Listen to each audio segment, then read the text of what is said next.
My name is Purnima Govindarajlu, and I'm the unit head for the Species Conservation Science unit in the Ecosystem and Biodiversity branch in the BC Ministry of Water, Land and Resource Stewardship, also called Walrus.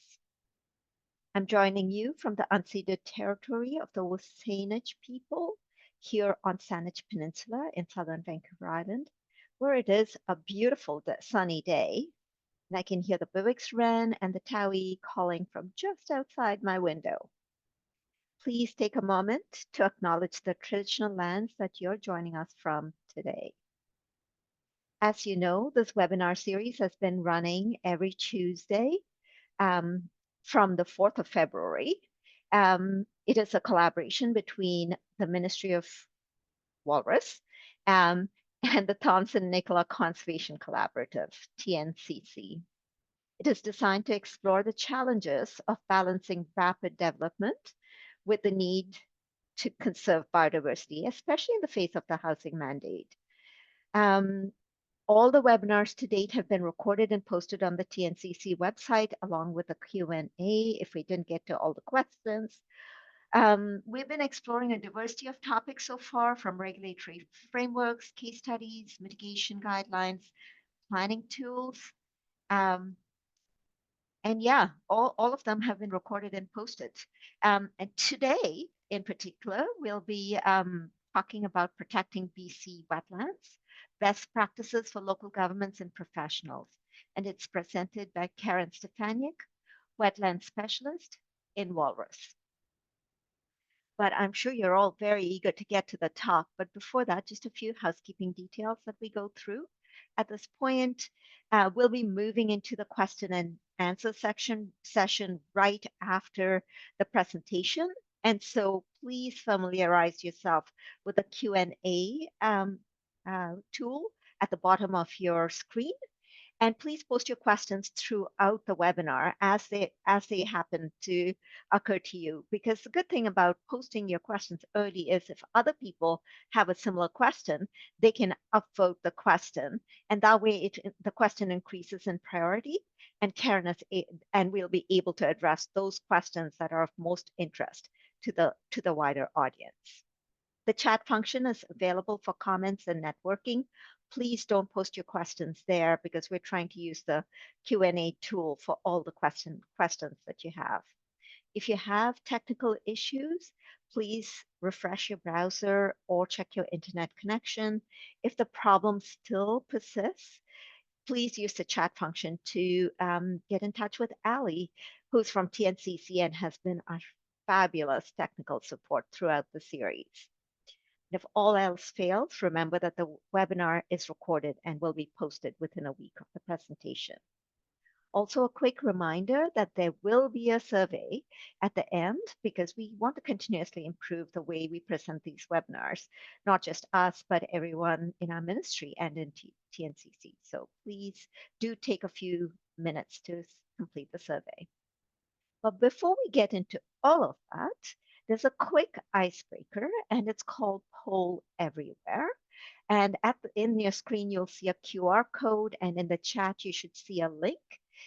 This will take you to the website. That's the Poll Everywhere website, which will have a map of BC and a globe icon. So you can use your mobile device or the website to just drop a pin anonymously, just to show us what location you're joining us from today. So Ali, it looks like the link is missing from the chat. Ali has a lot of things to do in this particular moment. Ali, the screen has also switched away from the map at this point.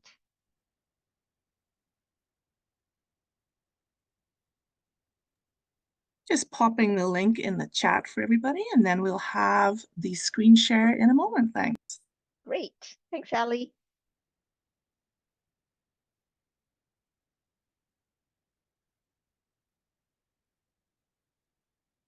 Okay, there we go. Oof. pins are coming now fast and furiously. It's great.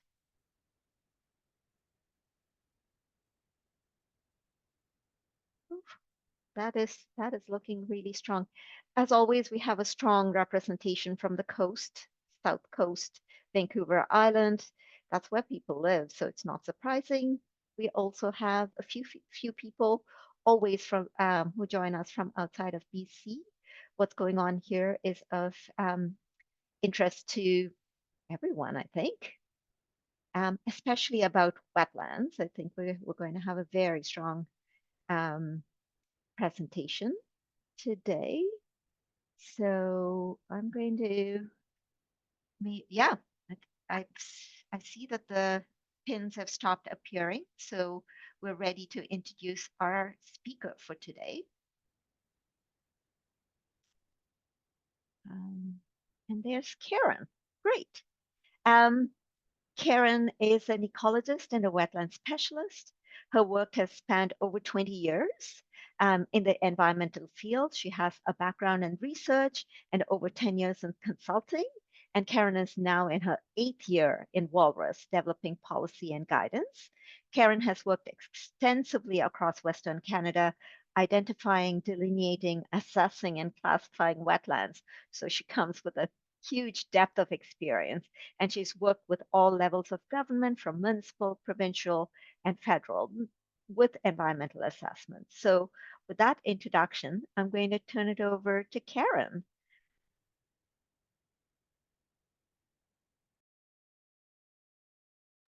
Thanks so much, Pranima, as I just try to find my audio button there.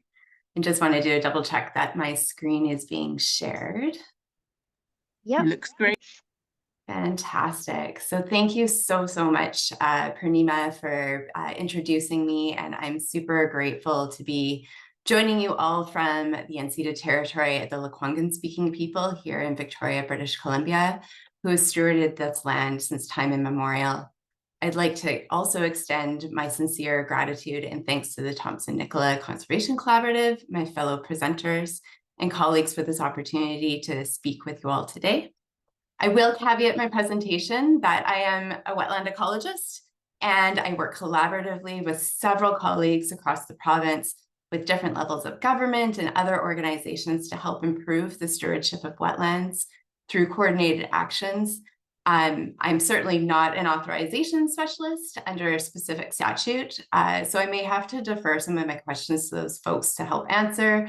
And Pranima is going to help facilitate the Q&A session, and we have also promised to take anything that isn't answered away so that we can provide a written response with that. But with that, let's jump into a topic that I am so extremely passionate to speak with you all about, and that's wetlands. So just trying to put us all on the same page, what ultimately is a wetland? Well, you may say it's land that's wet, and you wouldn't be wrong if you said that. But if we were to look at the scientific definition of them, lands are ultimately those that are saturated with water long enough to promote wetland or aquatic processes, as indicated by poorly drained soils, hydrophytic vegetation, and various kinds of biological activity which are adapted to a wet environment. So you can see my pancake slide there. It's a mixture of ingredients that really rely on the vegetation, hydrology, and soils, which is what's often referred to as the wetland indicators to identify and positively delineate a wetland. So it's really that intersection between that aquatic and the terrestrial habitat themselves. And wetlands are so diverse.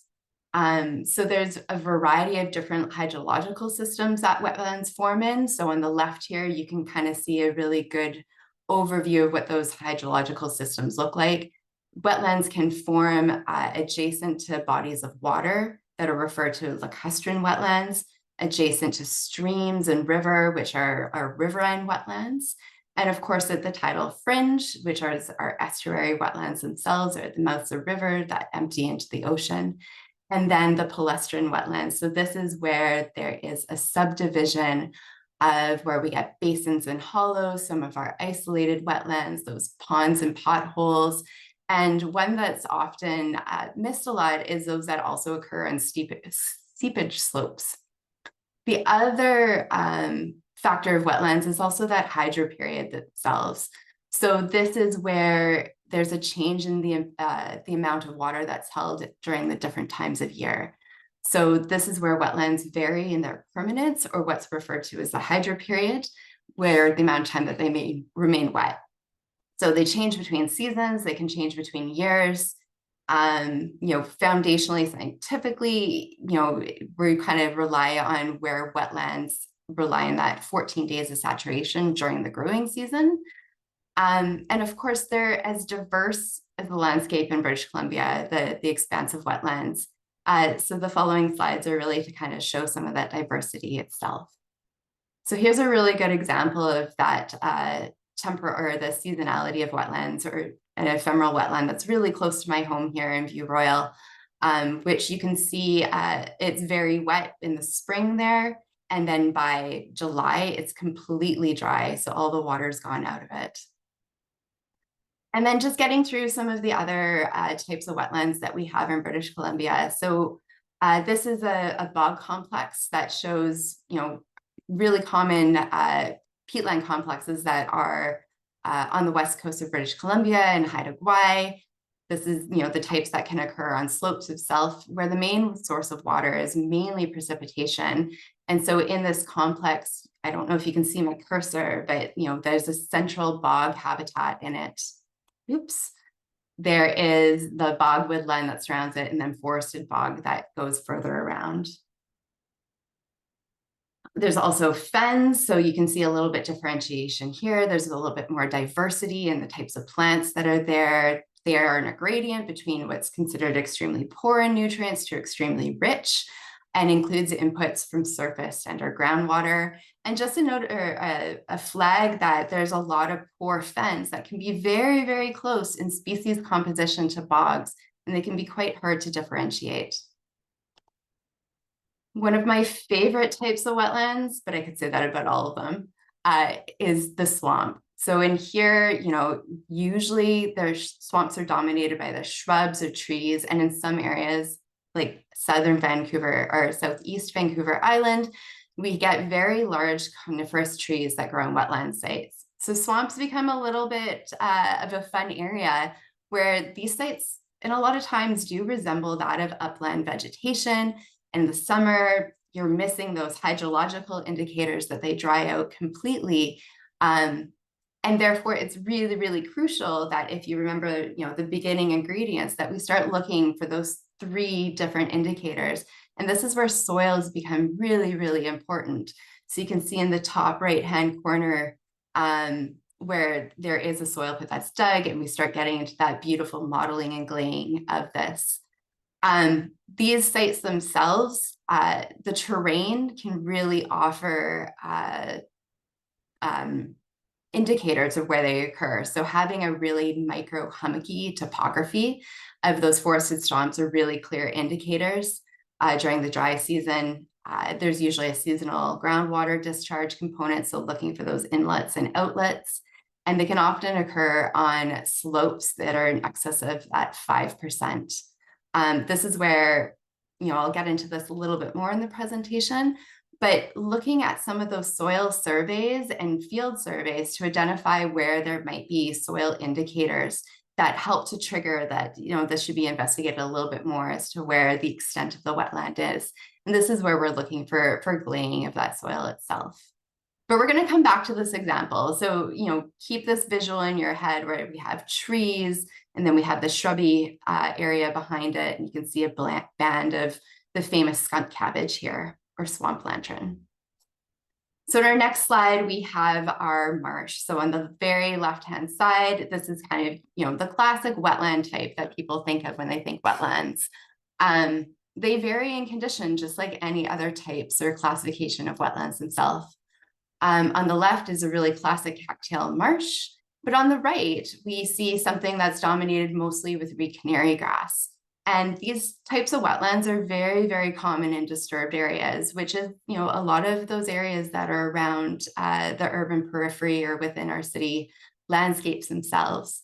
And just, an acknowledgement that reed canary grass is one of those species that can grow into upland habitat, but it's always a really good indicator to check to see if a wetland is present by looking at those 3 ingredients.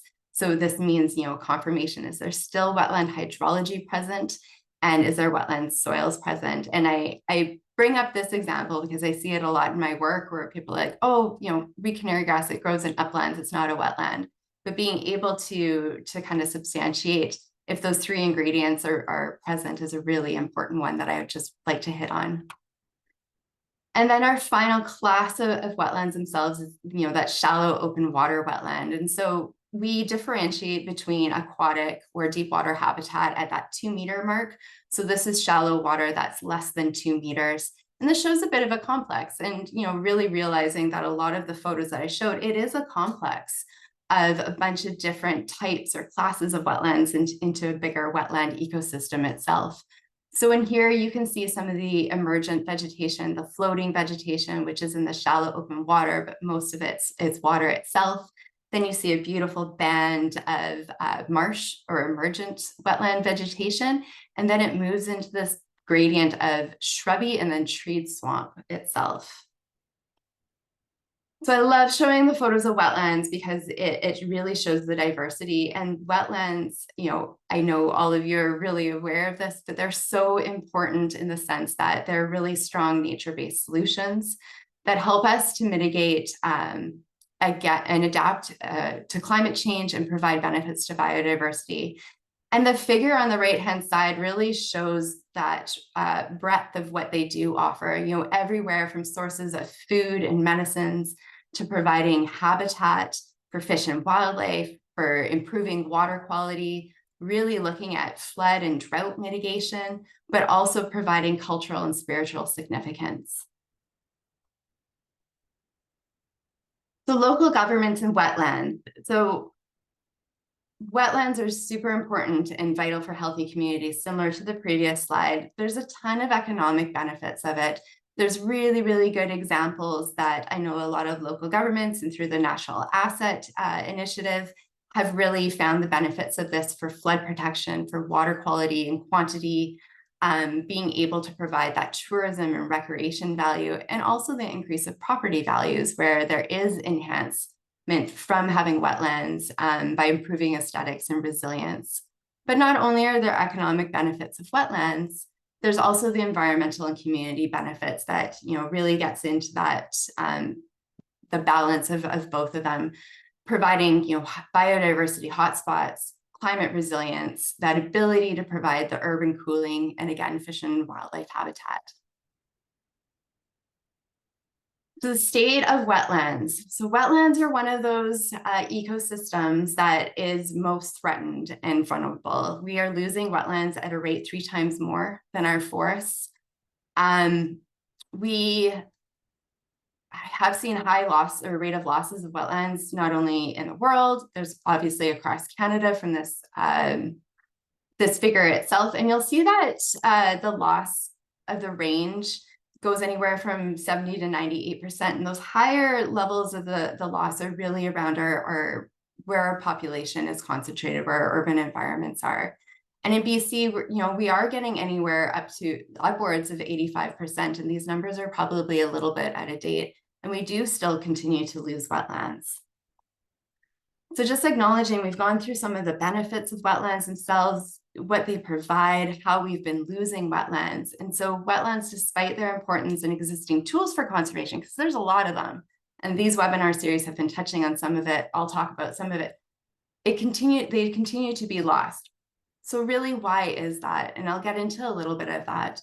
But I will also acknowledge here as well, the province, through a variety of different mandates and initiatives, has been continuously receiving feedback and input through several engagement processes. So things like the Together for Wildlife strategy, the watershed security strategy and discussion, through the coastal marine strategy. There has been a common thread of the importance of wetlands and the need for focusing on restoration and enhanced stewardship of these. So we are hearing it across many different conversations. But back to why do we continue to lose them? So some of it will jump into historically they're undervalued. And I will acknowledge, like, this is particularly true in Western colonial societies. This is where we see in folklore or stories, and I'm dating myself here, but references to the bog of eternal stench in Labyrinth, or the dead marshes in The Lord of the Rings, or the fire swamp in Princess Bride. You can see the story that I'm trying to create here. There's been a constant conversation around wetlands being perceived as either wasteland or wasted land, where they've been converted for agriculture, for development opportunities.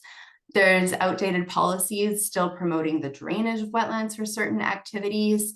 We've heard in other jurisdictions the fight or the movement to drain the swamp, and the misconception that wetlands are these wastelands that harbor mosquitoes. If you're familiar with any of Tom Biebighauer's work, he'll be the first one to dispel the myth that healthy wetland will take care of your mosquito problem. So this ultimately leads to a lot of misinformation and an ongoing continued loss and degradation. But there's other factors as well. So a lot of it too, gaps in identifying where wetlands are. So I'm throwing up an example here of, mapping products can only cover a certain amount of the province. This is showing provincial mapping or ecosystem mapping extent. But of course, like any mapping product, they vary in their scale and their resolution for what they're able to cover.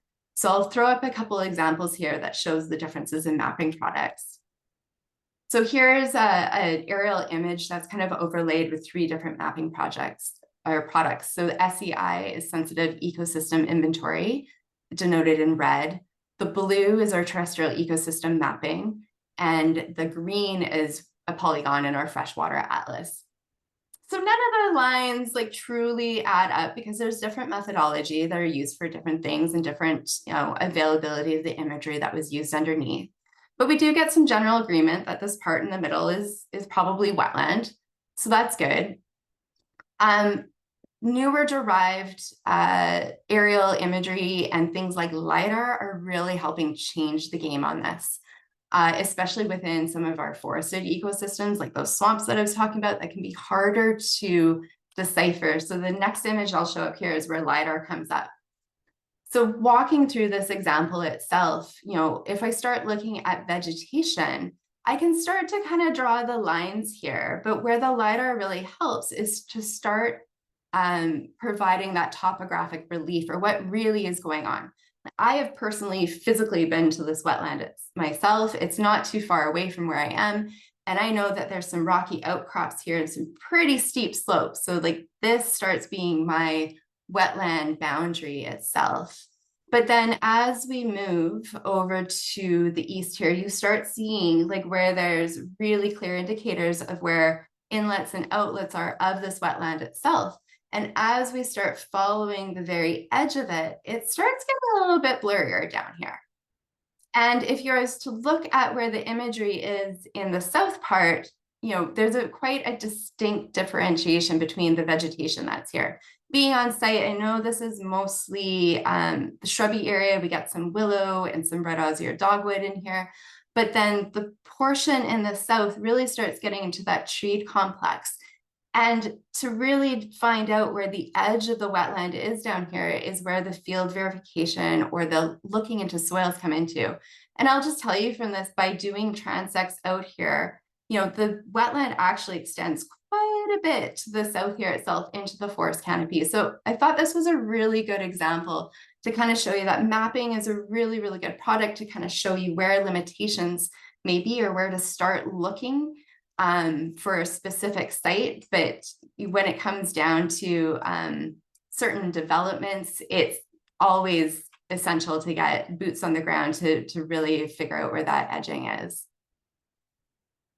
There's other issues that have led to the decline, and it's ultimately the toolbox. And I have to say, in preparing for this, I was really fortunate to listen to some of the previous recordings. And in the very first session, Deborah Curran was talking about the toolbox, and we have this beautiful nested toolbox of all different regs and legs at different levels, federally, provincially, and municipally or with local governments, but it's not necessarily always being effectively used to its fullest capacity. And same is true with some of the provincial tools.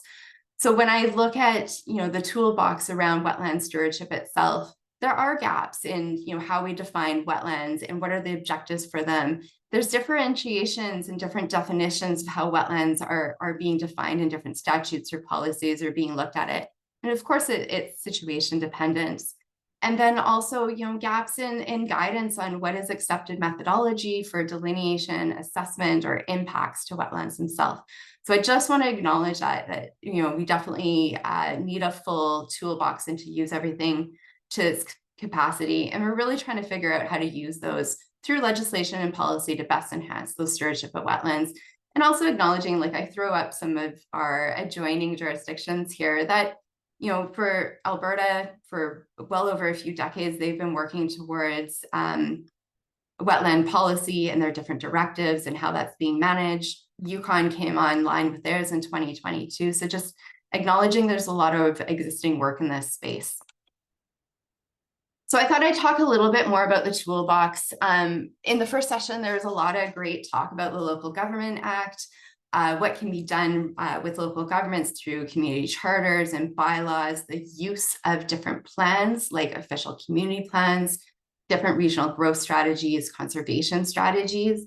So I won't reiterate that too much because I think there was a really good introduction there that was given an overview of what that toolbox is. So I'll focus a little bit more on the provincial jurisdiction with the Riparian Area Protection Act and the wrapper itself and the Water Sustainability Act, but also acknowledging, again, it's a nested, there's a lot of different complementing legislation and jurisdictions that can help steward wetlands. And also acknowledging as well, there's different policies at play. So while there's legislation, being able to look at those bigger strategic plans are also helpful to provide the context of how we can manage wetlands.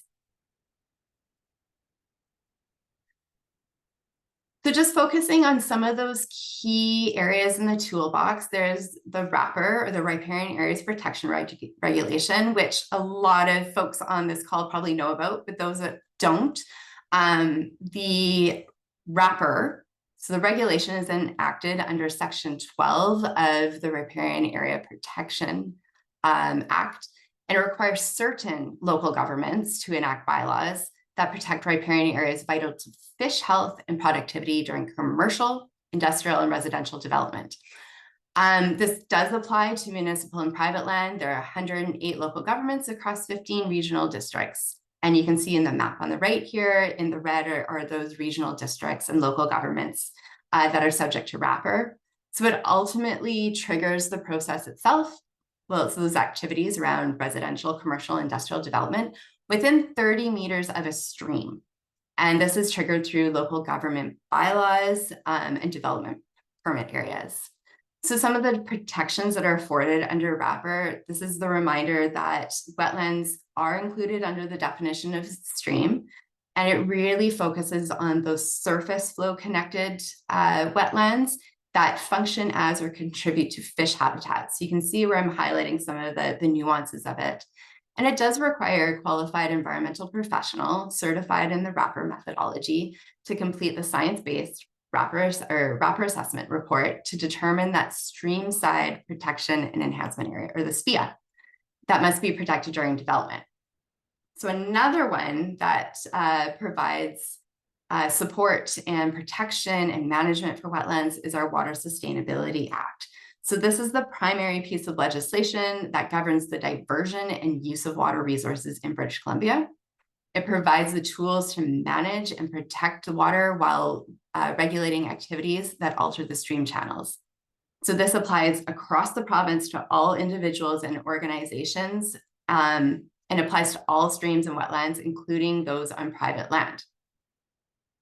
What triggers the application for the permit? So this is any modification to a stream channel or its surroundings. So this is the changes in and about a stream. And also the use or diversion of water for various purposes. So the reasons and protections around this is ultimately water is vested interest as all British Columbians, and this is where it gets defaulted to the responsibility of the Crown, which requires the permits and licenses. It seeks to protect aquatic ecosystems, land and vegetation, and the natural environment of streams. And it also has the ability to establish mitigation and restoration requirements and has clear enforcement mechanisms, including penalties for non-compliance. And what I thought I would highlight as well, and I'll get into the nuances and the differences between the two to provide a little bit of comparison, but what the WSA does cover that wrapper doesn't necessarily is it also applies to those isolated wetlands, so that aren't necessarily fish-bearing or connected to fish-bearing habitat. So isolated wetlands, and you'll see some of the examples I have here in the top, are really those that lack permanent surface water connection to those streams, creeks, rivers, or lakes. There's a ton of scientific research out there showing the importance of isolated wetlands themselves. They're important for flood control, maintaining water quality and biodiversity, and provide amazing little hotspots, but also the mitigation for some of those other activities in terms of water quality and flood control. And they're often not captured on mapping product, and this is due to the size of them. So some of them are actually quite small or in a mosaic of upland and wetland habitat, or they are covered by a pretty dense canopy that makes it really hard to pull out on mapping products itself. And some of the examples that I have at the top of the screen here is shows where there has been infills. So this is an infill that's happened in a swamp area. This is another one where, again, there had been an infill of an isolated wetland itself. And it really came down to the applicant not realizing that they were also subject to the WSA. And I just wanted to highlight that. So some of the balance between the Water Sustainability Act and riparian area protection. So there's a few nuances there. So the definition of a stream under the WSA does not include bogs as it's written. It does not require the water, of course, to be identified necessarily as fish habitat, but it does include those isolated wetlands. Wrapper does include bogs, and it applies to fish habitat and that surface flow connection. There's a couple different triggers. So again, just to summarize, the trigger for WSA is the proposed changes in and about a stream or the use or diversion of water, and this can include from wetlands, of course.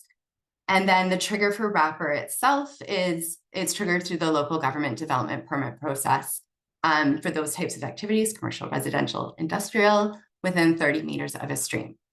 Where there is overlap, it means that the approval is required under the WSA and wrapper because they address different impacts to aquatic and riparian habitats. So the WSA focusing more on water resources and wrapper focusing on maintaining fish health. So any proposed channel work or activity that requires a WSA approval first and cannot be included into a wrapper assessment report until the WSA approval has been obtained. Both of these do require QEPs to identify and delineate wetland boundaries. And this is where, the wetland boundaries really have to be derived from that solid science and really should provide the substantiation for those three indicators: the vegetation, soils, and hydrology. And just acknowledging too that there's also federal legislation, so the nested approach for looking at wetlands itself. These are a few of them. Fisheries Act, this is where wrapper really helps to not contravene issues of the Fisheries Act itself. There's, of course, Species at Risk Act, the federal one, which protects critical habitat for SARA listed species. One of the previous webinars chatted about that, and just acknowledging a lot of wetlands actually are critical habitat for a variety of different species. And of course, Migratory Bird Convention Act, which protects migratory birds and their nests. So getting into a bit of the meat of this, the ultimate, what are the best practices for wetlands? So, number one, and to break it down to its simplicity, is, determining if there's a wetland there, if there's a possibility of presence based on available information. So we start with desktop and then we go into field verification, and I'll get into that a little bit more. And then you heard an entire webinar on this from my colleague Josie, but really applying that mitigation hierarchy itself. So through avoid, minimize, restore, incite, and offset. And you'll hear this a few times. So I thought I would jump into, when I go through my head, like, what is the process of what happens when there's a wetland, when there's a proposed project? So I'll spend a little bit of time on this, so bear with me as this isn't as visually engaging, but walk through it with me. So at the very beginning, there's always early planning. And I heard in the second webinar that there was really good discussion about having those discussions really early in the planning. And this could be for a proposed project, or also when we think about zoning or zoning amendments. So the planning, and I have it in here as well as the legislative and policy alignment. This is really the ability to provide and find information where wetlands are through a variety of different mapping products itself, different aerial photo interpretation, being able to consider all that desktop information. I'll have a slide, so I won't go into it too much here. But where I want to emphasize is that, the consideration for local governments is think about really early at the stages of zoning or zoning amendments. So I do have some examples where local governments have been requiring environmental assessments prior to zoning amendments or ahead of subdivision applications to help with planning constraint considerations for that proposed area. And it's really important where that has been done to make that information available for anyone proposing work in the area so they're aware of the constraints itself. The next then goes into, of course, that alignment of legislation and policy. And I want to also stress here as well, like, what's the bigger picture? Our bylaws and our legislation, our regulation are tools to help us achieve those bigger plans and strategies. So how does it all kind of work together with what are the set objectives? And then, of course, once you have kind of the constraints, what's going on in that landscape, we jump into the beginning parts of the mitigation hierarchy. You're starting to get an understanding of what's important on a site, what's valuable, where are the wetlands. So right away, this is where you can employ the early stages of avoid or minimize. And you'll see there's a constant feedback loop. It becomes iterative. So then you move into the initial project design. So making sure that you're maintaining those wetlands. And we saw the example from the mapping that the mapping products themselves can be quite different. So being able to apply buffers to the edges of those boundaries helps get into the early idea of that avoidance. And I heard some of the discussion, I think in the second webinars, where some local governments have been successful in that by like beating the wrapper itself or providing or requiring larger buffers for some of that. The requirement of the low impact designs and opportunities for restoration and creation. This is going to be, I think, a common thread that will kind of come through a lot of the discussions of, where some of the unknowns are, like where are the opportunities for restoration and creation, or where is that required, really can be thought of in the initial project design. So then we move into, wetland assessment. This is where you get into the more field verified identification delineation. And this is where it becomes a little bit more tricky because you're then starting to really want to get more information about that wetland itself. So what's its classification, broadly within the wetland, Canadian wetland classification system. Then, you can think about other classification systems that might supplement the information that really leads into, what's the general size of the wetland? How is it functioning? What does it do? What functions is it providing? Is it really good for flood mitigation? Is it good for fish habitat or wildlife? And it might not be all those, it might be certain ones, but starting to get an understanding of, what those particular wetlands are doing on the landscape. And then being able to target species-specific surveys and other studies. And I know in the Species at Risk 101 webinar was talking about, really being able to understand what are those necessary biophysical attributes that are needed for those certain critters. So I won't go into that. And of course, impact assessment.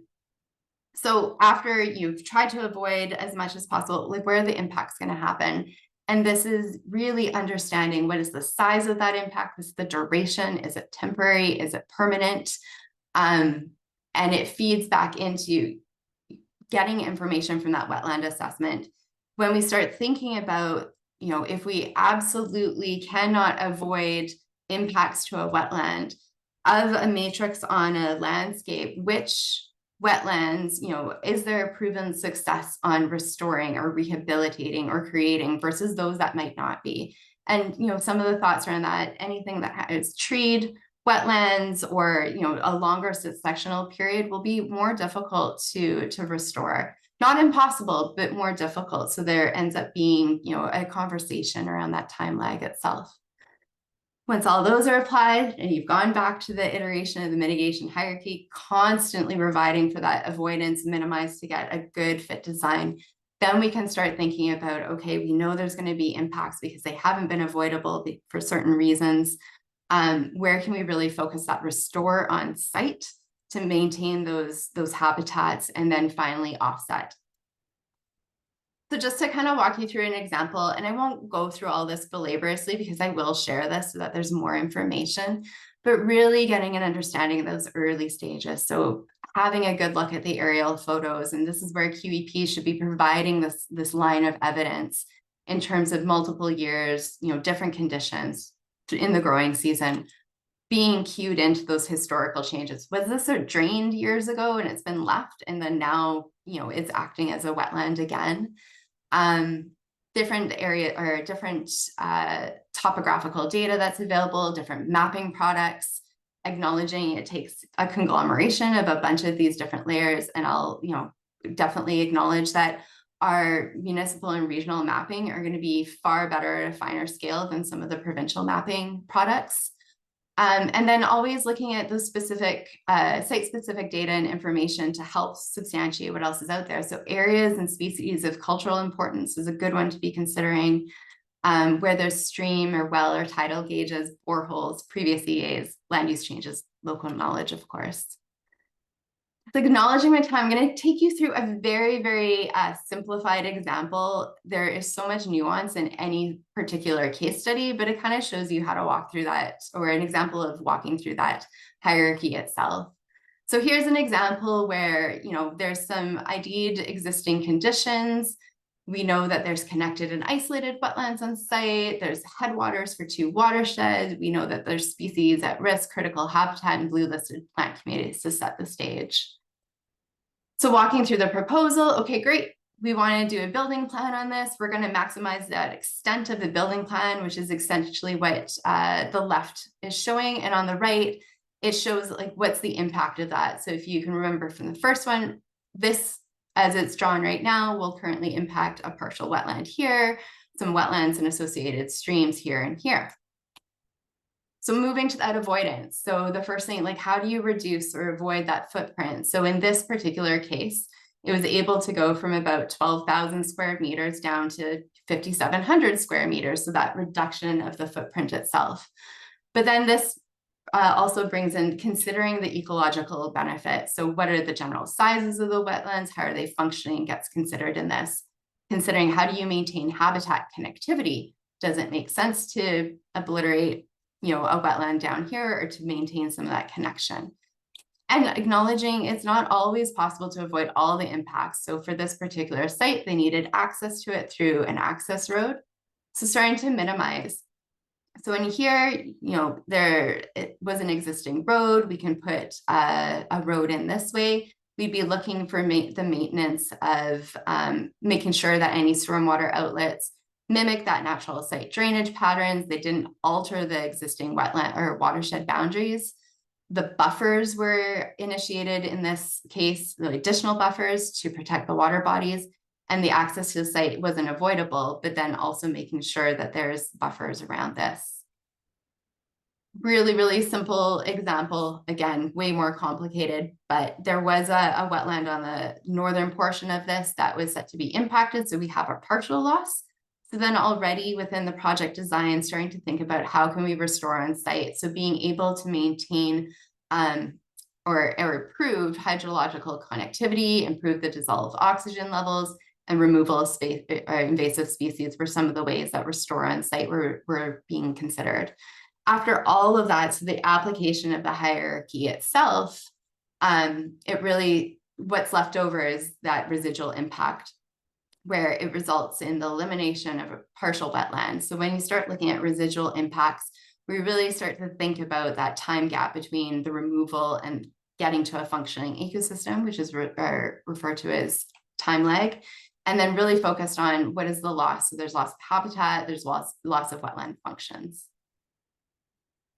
Going a little bit more into like what are the residual impacts, and this is where the more detail gets needed. So the further you move down through the hierarchy, the more complicated and detailed it's needed. So what impacts remain after the measures to avoid, minimize, and restore on site? Talked about wetland loss. So in here, like, is it sufficient to say that, 5,700 meters in this case of aquatic habitat was lost? Not necessarily, because when you're starting to look at a restoration and offset, you want to break that down. So in this case, 3,000 square meters of marsh habitat, then you would get a little bit further detailed. What's the community composition in there? Same for the other examples provided in here. And then same idea with the riparian habitat. So getting to that dichotomy of loss of explicit amount of habitat, or two different types, usually for an appropriate restoration plan to be considered, really has to get more into the detail. And that's where the more focus assessment is needed. So when we start looking at, can we move to the offset requirement, you really have to start, what's the effectiveness of trying to replicate a certain type of wetland? Can you do that for a marsh? Can you do that for a treed swamp? It depends. And then is it practical and possible to offset? And anytime the answer is no to any of these, you have to go back to the mitigation hierarchy. So I stuck with this in principle, and this plays off of what Josie presented on the environmental mitigation policy. So sticking with those principles themselves obviously have to be considered duly after the first steps in the mitigation hierarchy. Offsets have to deliver tangible on-the-ground outcomes. For wetlands, we're looking at area and function. So just, an acknowledgement, it's easier to restore an existing degraded or historic wetland site than create one in a new location. Really, a lot of times looking for that like for like. So this is where more detail is needed. Class, site association, function, proximity, making sure it's in the same watershed. To take from one and do it way over doesn't necessarily help. And then there could be a whole webinar series on this, and just being acknowledging where the time is here to leave some time for questions, acknowledging that this is where offset ratios really come into. So some of the key flags that I can talk about with wetlands, areas of the province that have seen significant loss of wetlands will require compensation, really looking for the creation of self-sustaining wetlands itself.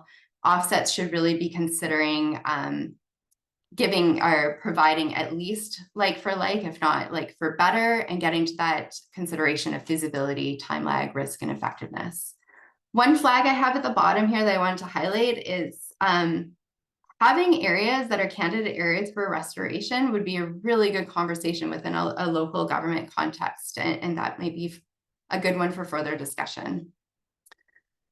So just to kind of pull things together, and I literally only probably need another minute to kind of flag through this, and then I'll turn it over to Purnima.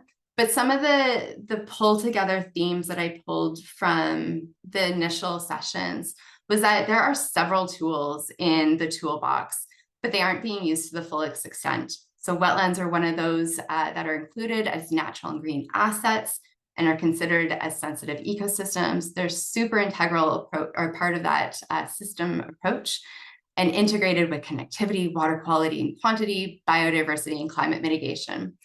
Deborah Curran really spoke to what Bill 44 and what this whole webinar series is getting to, and reiterating the point that local governments can still continue to direct development away from areas of ecological significance and require mitigation and compensation.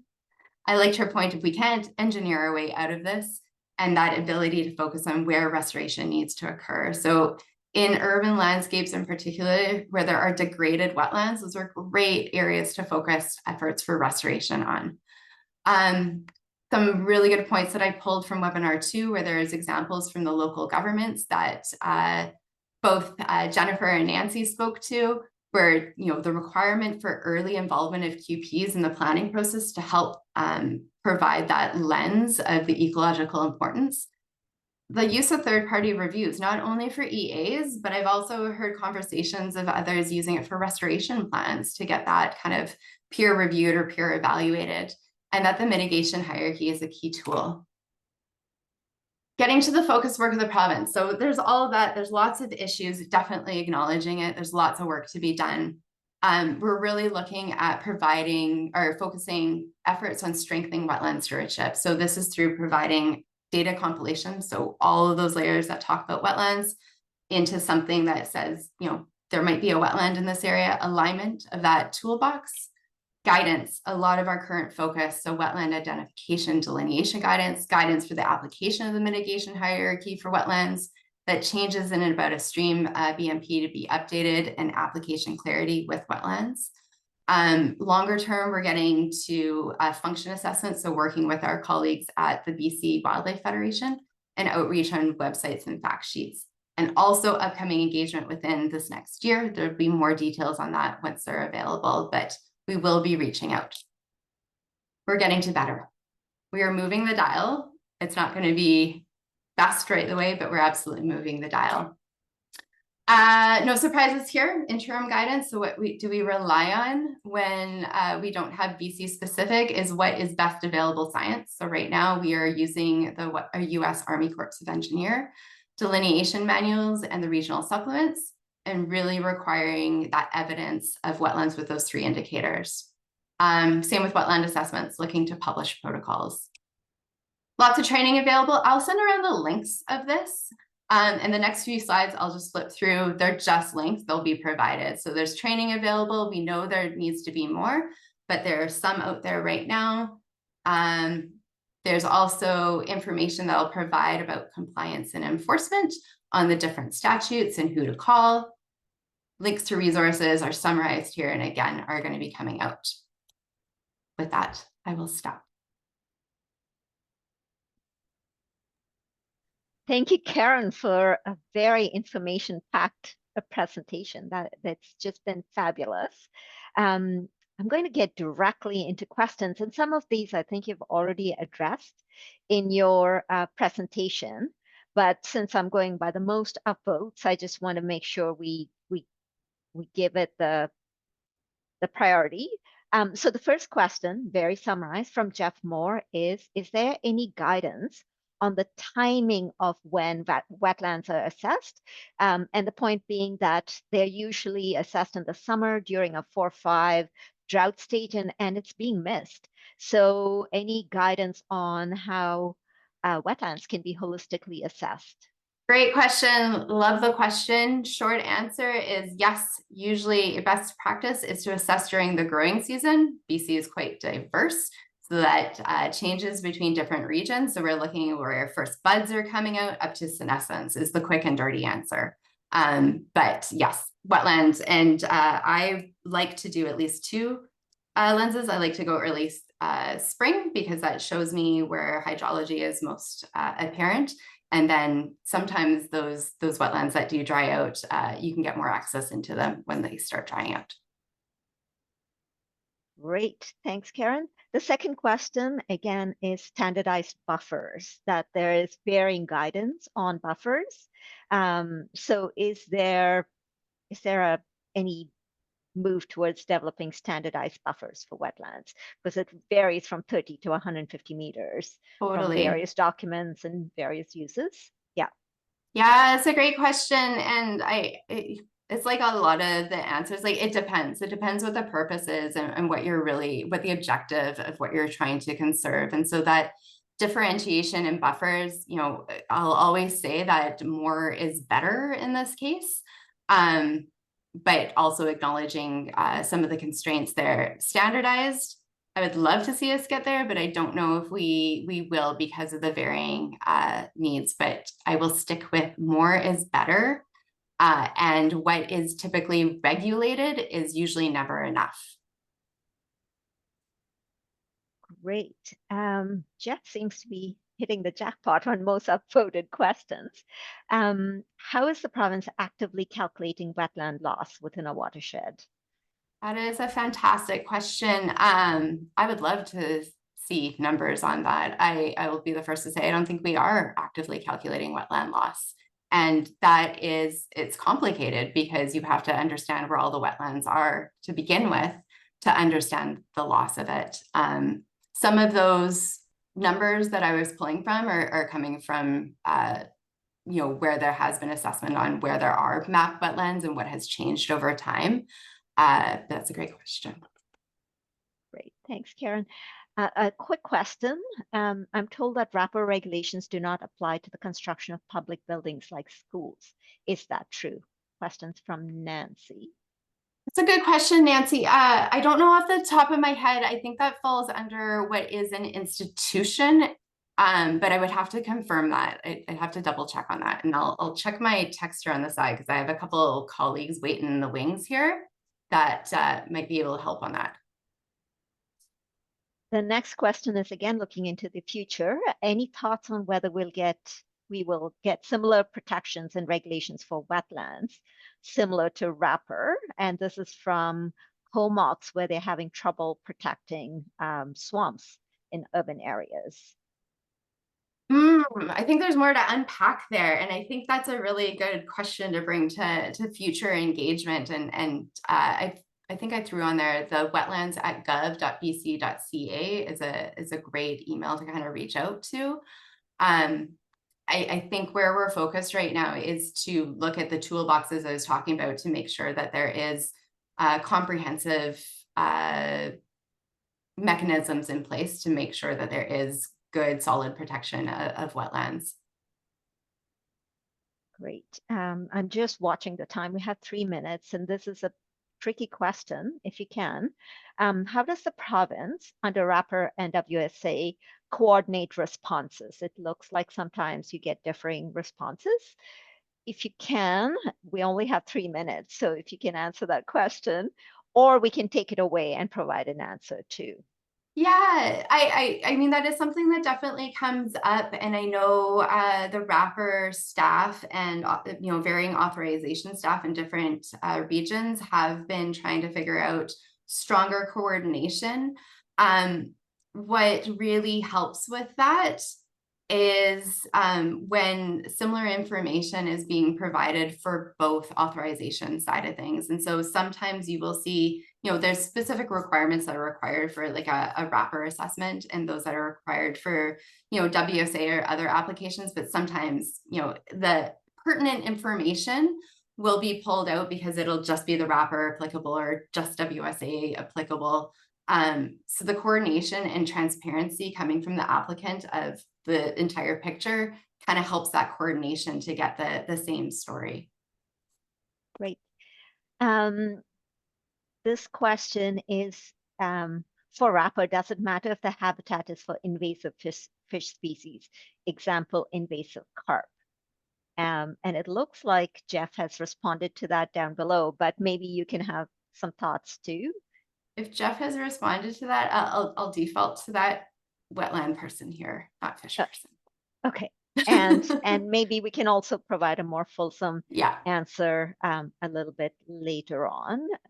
This is a super easy, quick question from Pamela that says, what's the image of reed canary grass, a wetland from Surrey? I don't know if it was from Surrey. It's Lower Mainland, yes. And I'm trying to get to every question. Just a comment. I feel we need government to create wetland monitoring program for wetlands.